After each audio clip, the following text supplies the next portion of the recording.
Et la France, elle reste à la traîne. Nouveauté ce lundi, les soignants de plus de 50 ans peuvent se faire vacciner à partir de ce lundi. Et Olivier Véran est actuellement en visite à l'Hôtel Dieu à Paris. Pour l'instant, seules quelques centaines de personnes ont reçu l'injection. Alors face aux critiques, l'Élysée a convoqué une réunion de suivi. Bonjour Alexandra Renard, vous êtes sur place. Le pouvoir veut prouver qu'il ne perd pas de temps. Oui, effectivement, c'est un coup d'accélération net.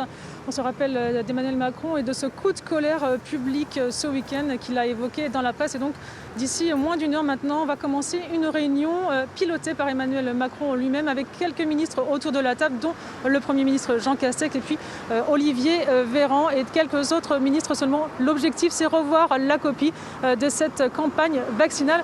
À ce stade, seulement plus de 500 Français ont reçu une première dose de vaccination. C'est loin derrière la Chine et les États-Unis qui sont déjà à plus de 4 millions de personnes vaccinées ou plus de 200 000 en Allemagne. Pour ce qui est de la Grande-Bretagne, effectivement aussi gros coup d'accélérateur. Déjà 1 million de personnes ont été vaccinées.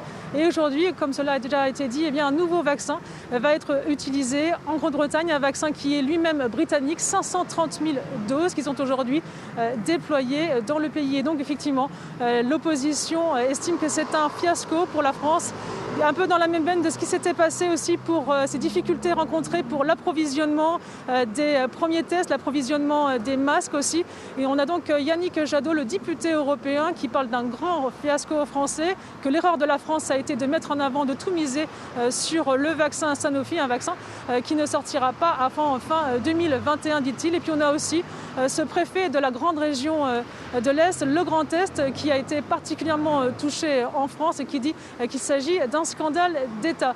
Et donc ici, côté gouvernement, avec la présence d'Emmanuel Macron, on essaye d'accélérer le mouvement. D'ores et déjà, effectivement, depuis 16h, Olivier Véran se trouve à l'hôpital L'Hôtel Dieu où il participe à ce lancement de campagne de vaccination.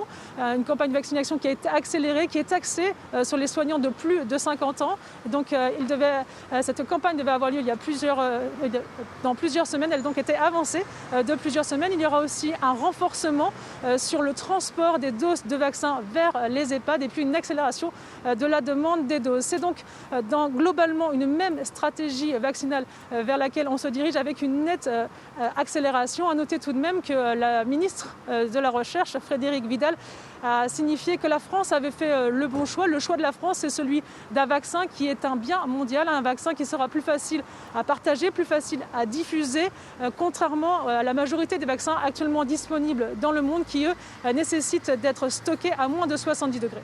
Merci Alexandra Renard.